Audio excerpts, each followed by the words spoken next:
छत्तीसगढ़ के पूर्व सीएम भूपेश बघेल के खिलाफ महादेव ऐप मामले में रायपुर की आर्थिक अपराध शाखा ने बघेल और अन्य के खिलाफ एफआईआर दर्ज की है। मामला आईपीसी की धारा 120 बी, 34, 406, 420, 467, 468 और 471 के तहत दर्ज किया गया है। एफआईआर में आईपीसी के तहत धोखाधड़ी, आपराधिक साजिश, विश्वासघात और जालसाजी से संबंधित विभिन्न धाराओं और भ्रष्टाचार निवारण अधिनियम की धारा 7 और 11 के तहत आरोप लगाए गए हैं। भूपेश बघेल और 21 अन्य के खिलाफ 4 मार्च को मामला दर्ज किया गया था। लोकसभा चुनाव से पहले यह मामला कांग्रेस नेता के लिए कई समस्याएं पैदा कर सकता है। आज इसी मसले पर करेंगे चर्चा। हमारे साथ बीजेपी और कांग्रेस के प्रवक्ता रहेंगे, तमाम सवालों को टटोलेंगे और इससे कितना फर्क पड़ता है, क्योंकि लोकसभा चुनाव भी है और भूपेश बघेल भी उम्मीदवार हैं, तो आगे देखना होगा इससे कितना फर्क पड़ता है। पर मौजूदा वक्त में जब ये एफआईआर दर्ज की गई है तो क्या कुछ है माहौल, किस तरीके से कयास लगाए जा रहे हैं, किस तरीके से एक दूसरे को घेरने की कोशिश की जा रही है, इन तमाम मसलों पर चर्चा करेंगे और जानेंगे कि क्या है हाल, क्या कुछ चीजें चल रही है। बहरहाल इस वक्त आपको टेलीविजन स्क्रीन पर हम दिखा रहे हैं कि यह मामला है क्या और इस मामले में अपडेट क्या है। इसी ऐप से चुनाव में अवैध सट्टेबाजी की जाती थी, ये कहना है आर्थिक अपराध शाखा का। अवैध सट्टे के नेटवर्क के जरिए ये चीजें की जा रही थी और इसमें जो खाते खुले छत्तीसगढ़ में उसका भी जिक्र किया गया। महादेव बैटिंग ऐप ऑनलाइन सट्टेबाजी के लिए यह बनाया गया था। महादेव ऐप मामले में पूर्व सीएम भूपेश बघेल घिरे हुए हैं और पूर्व सीएम के साथ साथ 21 लोगों के खिलाफ मामला दर्ज किया गया है। अब लोकसभा चुनाव से पहले इस मामले पर सियासत शुरू हो गई है। चुनाव में इसका माना जा रहा है कि नुकसान देखने को मिल सकता है। हमारे साथ बीजेपी, कांग्रेस और हमारे सहयोगी जुड़े हुए हैं। जुल्फिकार अली हमारे सहयोगी रायपुर से हमारे साथ जुड़े हुए हैं और भारतीय जनता पार्टी से देवलाल ठाकुर हमारे साथ जुड़े हुए हैं। जल्दी और भी हमारे साथ मेहमान जुड़ेंगे, उनसे भी आपका परिचय कराएंगे। लेकिन सबसे पहले देवलाल ठाकुर जी आपके पास आएंगे, उससे पहले जरा जुल्फिकार आपसे समझ लेते हैं इस मामले को लेकर क्या कुछ चीजें मौजूदा वक्त में चल रही हैं। जब ये एफआईआर दर्ज किया गया है, कितना इंपैक्ट इसका चुनाव पर देखने को मिलता है और सियासी गलियारे में? सियासी गलियारों में कितना इसका फायदा मिलेगा ये तो आने वाला वक्त बताएगा, लेकिन ये जरूर है कि इससे एक छवि खराब होती है, क्योंकि विधानसभा चुनाव के पहले जिस तरीके से नाम जुड़े थे और महादेव ऐप मामला आया और जिस तरीके से भ्रष्टाचार के आरोप कांग्रेस की तत्कालीन सरकार पर लगे और उसका नतीजा ये हुआ कि कहीं ना कहीं जो मतदाता का मन जो है वो सरकार से के विपरीत चला गया। जो तमाम बातें कही जा रही थी कि कांग्रेस के पक्ष में माहौल है, तमाम बातें हैं, तो जो घोटाले हुए, जो भ्रष्टाचार हुए, उसको कि जिस तरीके से भारतीय जनता पार्टी ने कांग्रेस सरकार को घेरा और उसका नतीजा ये हुआ कि कांग्रेस बुरी तरीके से छत्तीसगढ़ में हार गई और भूपेश बघेल जो मुख्यमंत्री थे वो मुख्यमंत्री की कुर्सी गंवानी पड़ी। अब महादेव ऐप मामले में पहले भी आरोप लगते रहे हैं। 508 करोड़ रुपए की बात आई थी जब शुभम सोनी का एक वीडियो आया था और जब महादेव ऐप की लगातार जांच चल रही थी, ईडी लगातार रेड कर रही थी और पूर्व मुख्यमंत्री भूपेश बघेल के तत्कालीन सलाहकार विनोद वर्मा के इधर रेड पड़ी, तो ये तमाम चर्चाएं थी कि उस समय पे कि पैसा आया है और ईडी उस पर जांच कर रही थी। लेकिन जब सरकार बदल गई तो उसके बाद ईडी ने इस मामले को 8 तारीख को 30 तारीख को एक प्रतिवेदन के माध्यम से ईओडब्ल्यू को पूरा जानकारी दे दी और पूरा प्रतिवेदन दिया। उस आधार पर ये एफआईआर दर्ज की गई है। अब एफआईआर दर्ज की गई है तो इसमें बताया गया है कि किस तरीके से छत्तीसगढ़ में अवैध तरीके से, छत्तीसगढ़ ही नहीं पूरे देश भर में या दुनिया भर में कह सकते हैं कि महादेव ऐप का जो संचालन हो रहा था उसमें अवैध तरीके से किस तरीके से पैसे का बंदरबांट भी हो रहा था। और छत्तीसगढ़ की तत्कालीन सरकार पर सीधे तौर से आरोप ये हैं कि प्रोटेक्शन मनी लेकर और जितने भी महादेव से लोग संचालित करने वाले लोग हैं उन्हें फ्री हैंड लगभग दे दिया गया था और उनसे पैसा लेकर छत्तीसगढ़ में महादेव ऐप का संचालन हो रहा था। तो पैसे मुख्यमंत्री आवास के या उनके आसपास से होते हुए नेताओं, अफसरों, इन तमाम लोगों का सिंडिकेट था जिनको ये पैसा मिला। और जो एक एफआईआर में कहा गया है कि महीने में 450 करोड़ रुपए के अवैध तरीके से महादेव ऐप मामले में पैसा आता था। वो पैसा 70 से 80% जो प्रमोटर हैं इसके, सौरभ चंद्राकर, शुभम सोनी और रवि उप्पल, उनके पास रहता था। बाकी 30% जो पैसा है वो पैसा बांट दिया जाता था या ये कहें कि प्रोटेक्शन मनी के तौर पर दिया जाता था। ये बात कही गई है कि 30 से 20% के आसपास ये पैसा होता था। तो एक बड़ी रकम जो है वो तत्कालीन सरकार से जुड़े हुए लोगों को मिली और सीधे तौर से तब जब बात आई थी कि 508 करोड़ रुपए तो मुख्यमंत्री को अलग माध्यम से पहुंचाए गए हैं। अब कितना पैसा पहुंचा, क्या नहीं पहुंचा, अब ईओडब्ल्यू ने इस मामले पर संज्ञान लिया है, एफआईआर दर्ज की है। अब पॉलिटिकली इसको अगर देखा जाए तो लोकसभा चुनाव है और लोकसभा चुनाव की तारीखों के ऐलान के एक दिन बाद इस बात को ईओडब्ल्यू के सोर्सेज से उजागर किया जाता है कि एफआईआर दर्ज हो चुकी है, तो छवि तो खराब होती ही, उसके साथ साथ जो पूरी दम से भूपेश बघेल राजनांदगांव सीट से चुनाव लड़ने वाले थे, तो अब एक दिमाग उनका ये भी होगा कि ईओडब्ल्यू से कैसे बचना है, ईओडब्ल्यू की पूछताछ में क्या जवाब देने हैं।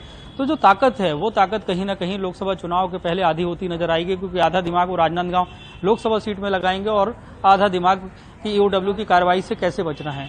तो ये राजनीतिक तौर से अगर देखें तो इसके कई संकेत हैं और चुनाव से पहले इस तरीके की कार्रवाइयां होना तो स्वाभाविक सी बात है कि राजनीतिक तौर से आरोप विपक्ष के द्वारा लगाए जाएंगे, और जो कि कांग्रेस पार्टी पहले भी लगाती रही है कि केंद्र की जो सेंट्रल एजेंसियां हैं उनके माध्यम से विपक्ष को परेशान किया जा रहा है। जब भूपेश बघेल की सरकार थी तब भी यही आरोप लगते थे कि ईडी आईटी के जरिए कांग्रेस के नेताओं को, भूपेश बघेल को, उनकी टीम को परेशान किया जा रहा है। अब तो सरकार नहीं है, अब विपक्ष में है और चुनाव लड़ने जा रहे हैं। तो अब से कुछ देर बाद भूपेश बघेल की प्रेस कॉन्फ्रेंस भी है, उसको भी हम सुनेंगे, लेकिन उस पर भी यही आरोप लगते हुए नजर आएंगे कि केंद्र सरकार के इशारे पर अब तो राज्य में भाजपा की सरकार है और भाजपा की सरकार ईओडब्ल्यू के माध्यम से एफआईआर हुई है तो वो जांच होगी, तो उस पर कई सवाल खड़े करते हुए नजर आएंगे। जी बिल्कुल, तो प्रेस कॉन्फ्रेंस का इंतजार रहेगा। हमारे साथ मनीष गुप्ता जी भी जुड़ गए हैं, वरिष्ठ पत्रकार। सर, बहुत बहुत स्वागत है आपका एनडीटीवी पर। देवलाल ठाकुर जी, ये हमारे सहयोगी जुल्फिकार ने जिन मसलों का जिक्र किया है या फिर बीजेपी की तरफ से जो बातें कही जा रही है, ईओडब्ल्यू का मामला एक तरफ है, लेकिन उससे पहले अगर हम समझें तो कांग्रेस पार्टी इन आरोपों को सिरे से नकारती हुई नजर आती है, इन आरोपों को खारिज करती हुई नजर आती है। क्या कहेंगे आप? देखिए, जो महादेव ऐप का मामला है, सट्टे का मामला है, कांग्रेस आज भले नकार रही है, लेकिन जब तत्कालीन की सरकार में थे उस समय से ये आरोप लग रहे हैं। और उसी समय इनके जो तत्कालीन गृह मंत्री थे उन्होंने पूरा प्रदेश भर के आला अधिकारियों को, पुलिस वालों को बुलाकर इस सट्टे के बारे में जानकारी लेनी चाहिए। तो पुलिस महकमा से ये बात खुलकर छलकर सामने आई थी कि कहीं पर भी इस प्रकार का कोई सट्टा नहीं चल रहा है।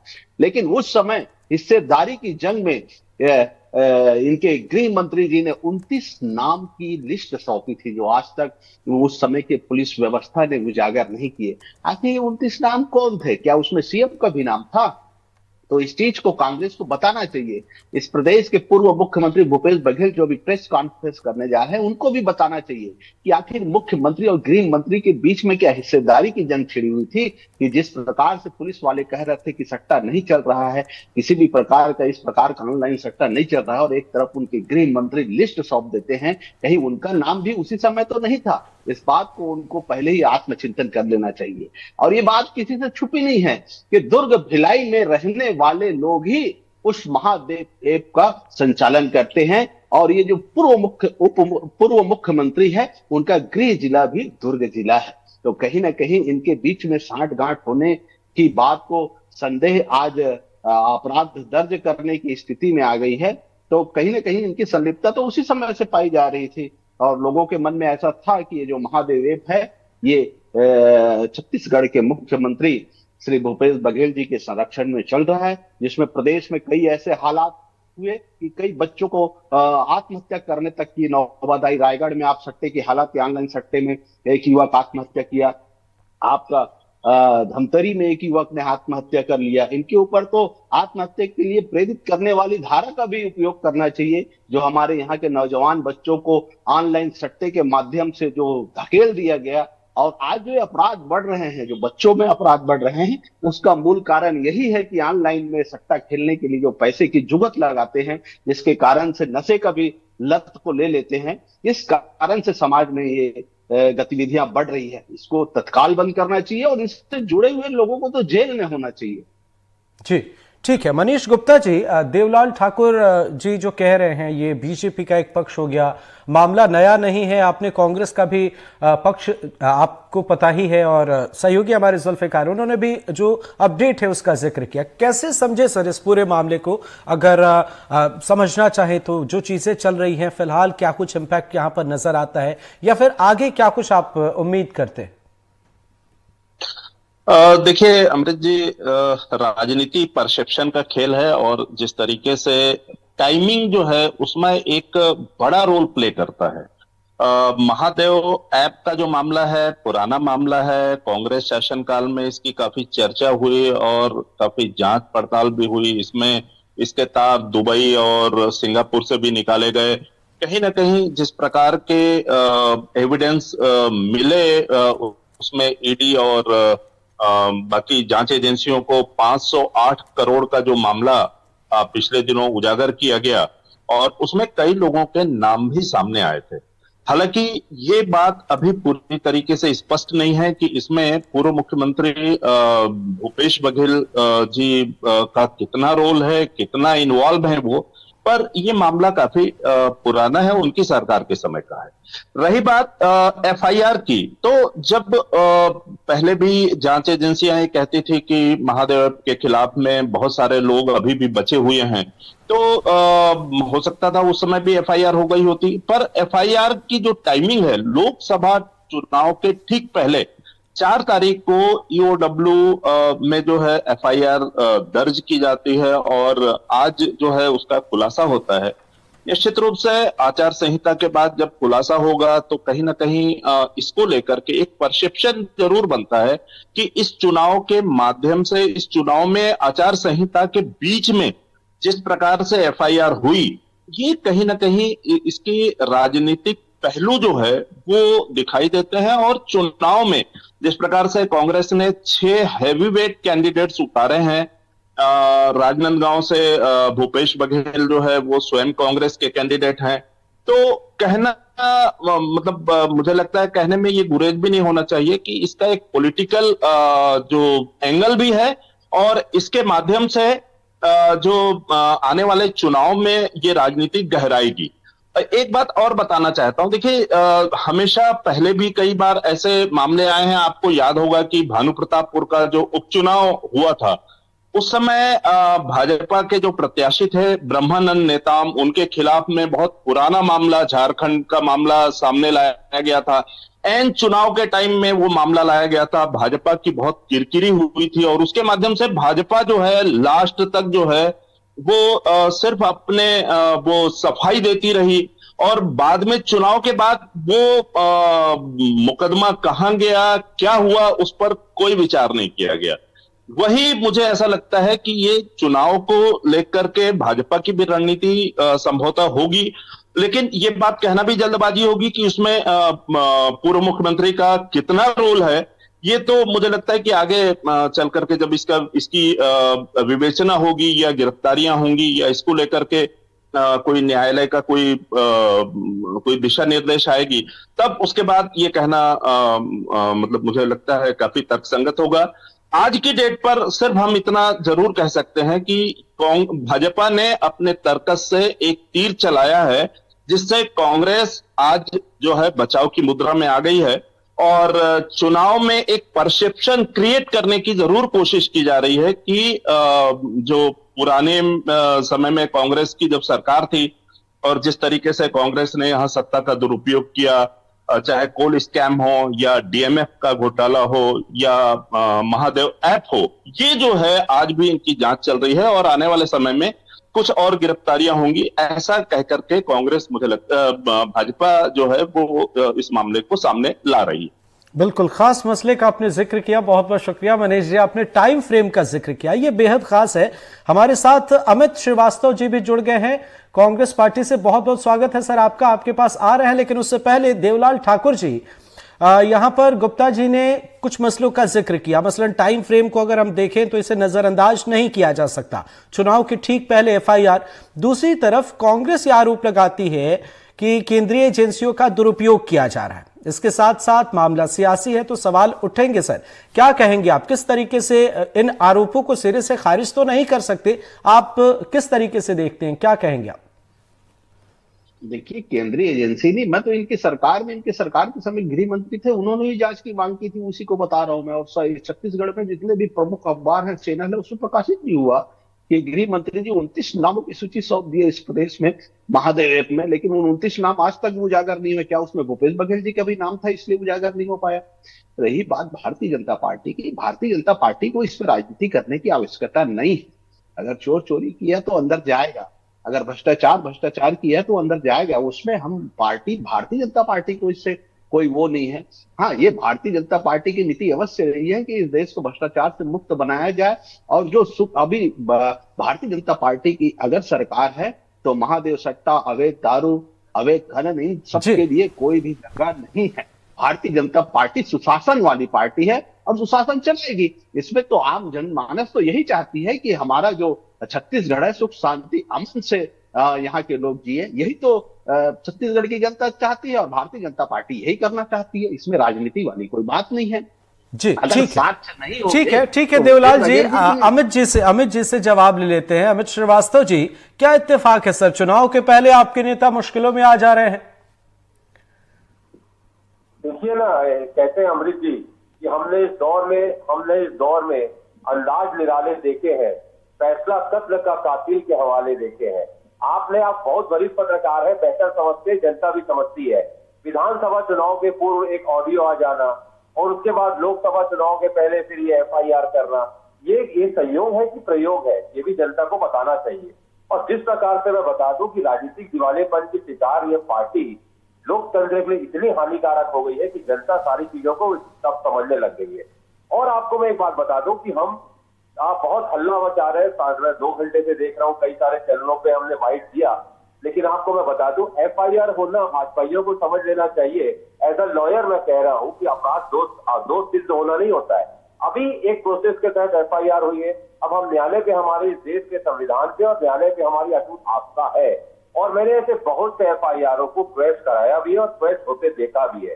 तो मुझे लगता है कि सारी चीजें जो तथ्य ये बता रहे हैं, इतना कॉन्ट्राडिक्शन है अमृत जी, इसमें इतने कॉन्ट्राडिक्शन है, इतना कंफ्यूजन है कि ये खुद नहीं समझ पाएंगे कि जब हम लोग खड़े होकर कोर्ट पे कहेंगे और जब बताएंगे कि क्यों दिस मैटर वाज कहते ना कि टोटली डिफरेंट पॉलिटिकल मैटर। और आपने खुद ही कहा कि चुनाव के वक्त एन समय में जब विधानसभा चुनाव के पहले ऑडियो आता है और लोकसभा के पहले एफआईआर होती है, मतलब लोकतंत्र में जब देखते हैं ये कि हम दमदारी से लड़ रहे हैं और इनके खिलाफ आवाज बुलंद कर रहे हैं, तो वो तानाशाही लोग घबराते हैं और पूरी तरीके से डरी हुई और भयभीत ये सरकार है। लेकिन मैं आपको फिर कह दूं कि हम न्यायालय के समक्ष जाएंगे और निश्चित तौर पे मुझे पूर्ण विश्वास है, आप देखेंगे आने वाले समय में ये पूरी कार्रवाई जो है वो क्वैश होगी।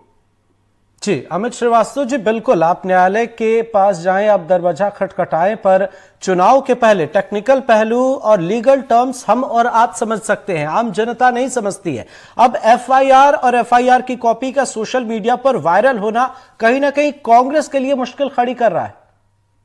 अमित जी, लगता है कि एंड समय पे किसी के इमेज को टर्निश करना, किसी की छवि को धूमिल करना, और पहले तो आप कहते थे कि आप हमारे सामने कोई बड़े नेता लड़ना नहीं चाह रहे, और जब हमारे बड़े नेताओं को हाई कमांड ने लड़ाने के लिए भेजा जनता अपने कार्यकर्ताओं की डिमांड पे, तो अब बीजेपी के लोग घबराए हुए और जितने हथकंडे साहब ये अपना ले, कहते हैं ना कि जितने हम भी भरेंगे तो ये करेंगे बदनाम और ये कत्ल भी करेंगे तो उसकी चर्चाएं नहीं चाहते। गलत मुद्दों को हटाने के लिए, लोगों का ध्यान भटकाने के लिए, किसी की साफ छवि को टर्निश करने के लिए, धूमिल करने के लिए, खराब करने के लिए जिस प्रकार का ये घृणित कुकृत्य करते हैं, ये सारे चीजों को हम लोग न्यायालय में बेनकाब करें।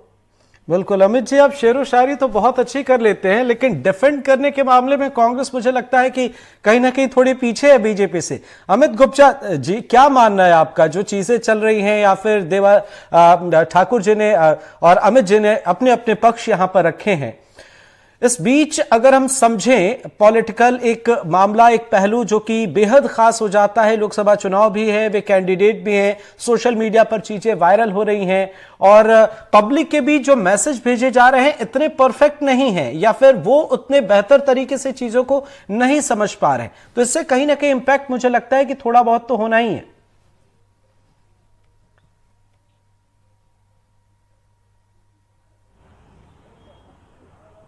मनीष जी।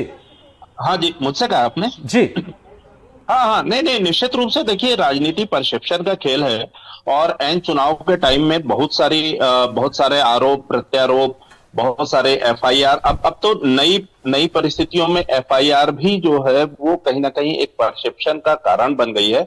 और जो भी पार्टी सत्ता में रहती है, मुझे कहने में कोई भी गुरेज नहीं है, चाहे वो कांग्रेस हो या भाजपा। कांग्रेस ने भी पहले ये प्रयोग किया है, भानु प्रतापपुर का जो मामला है वो सामने है। भाजपा ने उसी तर्ज पर मुझे लगता है जवाब दिया है। पर ये जरूर है, ये कहीं ना कहीं ये बात इसमें काफी हद तक सच्चाई भी है कि ये मामला कांग्रेस के शासनकाल में ही सुर्खियों में रहा और इस पर कई लोगों की अरेस्टिंग भी हुई है। और जिस तरीके से नाम आए हैं उसमें कई पुलिस अधिकारियों के भी नाम है, कई पॉलिटिकल लीडर्स के भी नाम है। लेकिन विधानसभा चुनाव के बाद जो है वो एक ऑडियो टेप भी रिलीज हुआ था, उसने भी काफी परसेप्शन बनाने में या परसेप्शन को बदलने में काफी भूमिका निभाई। तो राजनीति में ये सारे साम दाम दंड भेद ये जो चलते ही रहते हैं, क्योंकि मैं अभी आपको अगर नेशनल लेवल पर देखेंगे तो एक बॉन्ड का जो इशू है वो लगातार सुर्खियों में है और कहीं ना कहीं उसमें जो विरोधी दल है वो भाजपा को घेर रही है। वहीं पर अभी ये जो महादेव सत्ता ऐप है वो कहीं ना कहीं इसमें छत्तीसगढ़ के लेवल पर अगर हम बात करें तो यहाँ पर बीजेपी कांग्रेस को घेर रही है। कहने का मतलब यह है कि राजनीति में परसेप्शन बनाने के, परसेप्शन गढ़ने के और अपने जीत के लिए सारे हथकंडे अपनाए जा रहे हैं और ये हथकंडे कहीं ना कहीं जनता तक भी पहुंचते हैं और जनता उसको देखती समझती और मनन करती है, उसके बाद अपने मताधिकार का उपयोग करती है। जनता बहुत समझदार है। मुझे लगता है कि इसको लेकर के जो भी दावे आरोप प्रत्यारोप होंगे तो आने वाले समय में और भी हमले तेज होंगे, राजनीतिक हमले तेज होंगे और ये देखना दिलचस्प रहेगा कि इस परसेप्शन बनाने की इस होड़ में कौन आगे रहता है।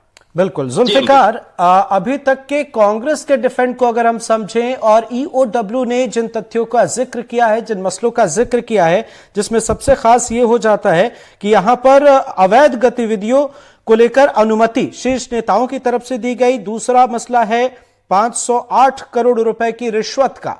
इसे किस तरीके से देखें, कांग्रेस के डिफेंड को और ईओडब्ल्यू की तरफ से दिए गए तर्क को या फिर वो जो साक्ष्यों को यहां पर आगे लेकर चल रहे हैं उसे अगर हम समझे तो जुल्फिकार। अगर इसे समझने की बात है तो जो ईडी ने कार्रवाई की तो ईडी ने अपनी एक समरी तैयार कर ली और उसके जो इनपुट मिले जिससे उसने बात की, जो व्हाट्सएप चैटिंग आई, उस चैटिंग के आधार पर ये पूरा का पूरा केस खड़ा हुआ है। अब बात ये आती है कि जिसके मुख्य आरोपी जैसे रवि उप्पल की बात है, शुभम सोनी की बात है, सौरभ चंद्राकर हैं, अभी तक ये पुलिस के चंगुल से फरार हैं। इनसे एक भी बार पूछताछ नहीं हुई है। हालांकि ये रवि उप्पल और सौरभ चंद्राकर अभी दुबई में हैं और वहां की पुलिस की कस्टडी में हैं और उनके प्रत्यर्पण की कोशिश जारी है।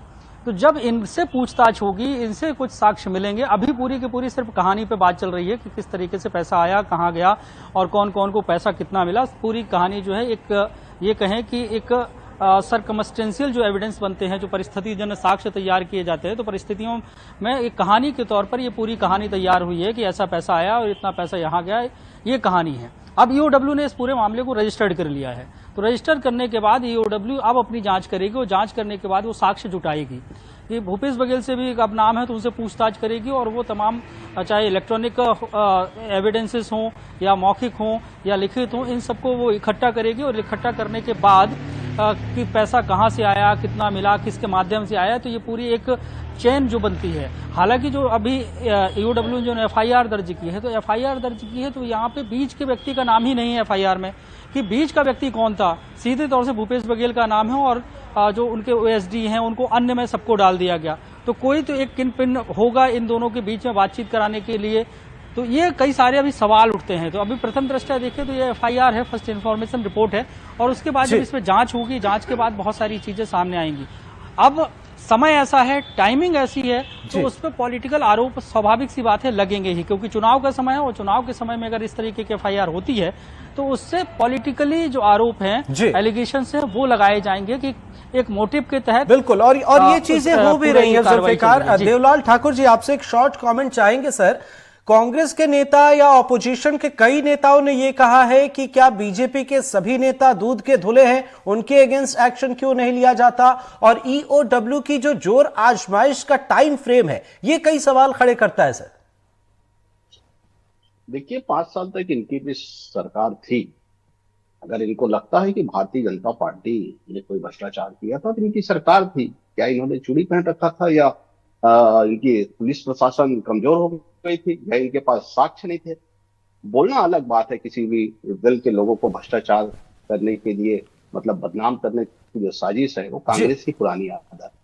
आप देखेंगे, मैं ये इनकी ही पार्टी में लेता हूं, कांग्रेस की पार्टी में क्यों कांग्रेस की पार्टी ने दीपक बैज के खिलाफ एफआईआर नहीं किए, क्यों टीएस सिंहदेव के खिलाफ नहीं किए, क्यों मोहन मरकाम के खिलाफ नहीं किए, क्यों सिर्फ और सिर्फ इस प्रदेश के पूर्व मुख्यमंत्री के खिलाफ? ठीक है सर, आपके पास लौटते हैं, वक्त कम है। एक शॉर्ट कमेंट कांग्रेस से भी ले ले। अमित श्रीवास्तव जी, प्रेस कॉन्फ्रेंस कांग्रेस करने वाली है, क्या अपडेट आप देना चाहेंगे, या फिर क्या पक्ष हो सकता है कांग्रेस पार्टी का? शॉर्ट कमेंट सर, वक्त कम है जी। देखिए, इस देश में कहते हैं ना, पॉलिटिक्स ऑफ हरेसमेंट चल रहा है, उत्पीड़न और प्रतिशोध की राजनीति चल रही है। और आज प्रेस कॉन्फ्रेंस में भी हम सारे सवालों का जवाब देंगे। और निश्चित तौर पे मैं इसी चीज कहना चाहता हूं कि ना हम डरेंगे, ना हम घबराएंगे, हम लड़ेंगे। और निश्चित तौर पे सत्य को परेशान किया जा सकता है, पराजित है। ठीक है, और जरूरत पड़ेगी तो आप आगे शीर्ष न्यायालय का दरवाजा भी खटखटाएंगे। बहुत बहुत शुक्रिया आप सभी का हमारे साथ जुड़ने के लिए। अमित श्रीवास्तव जी, देवलाल ठाकुर जी, मनीष गुप्ता जी और जुल्फिकार हमारे सहयोगी हमारे साथ रायपुर से जुड़े, आप सभी का बहुत बहुत शुक्रिया। कांग्रेस पार्टी का कहना है अब से थोड़ी देर में प्रेस कॉन्फ्रेंस होगी तो तमाम मसलों का जिक्र होगा, और इसके साथ साथ उन्होंने ये कहा है कि वे न डरेंगे न झुकेंगे, पर सबसे बड़ा फैक्टर ईओडब्ल्यू के पास क्या कुछ साक्ष्य हैं जिस आधार पर यह एफआईआर दर्ज की गई है, और आगे पड़ताल में आगे इस मामले की सच्चाई कैसी नजर आती है, इस पर सबकी निगाहें रहेंगी। बहरहाल लोकसभा चुनाव भी नजदीक है और इससे फर्क भी पड़ता हुआ नजर आ रहा है। इस खास बुलेटिन में, इस खास डिबेट शो में फिलहाल इतना ही। नमस्कार।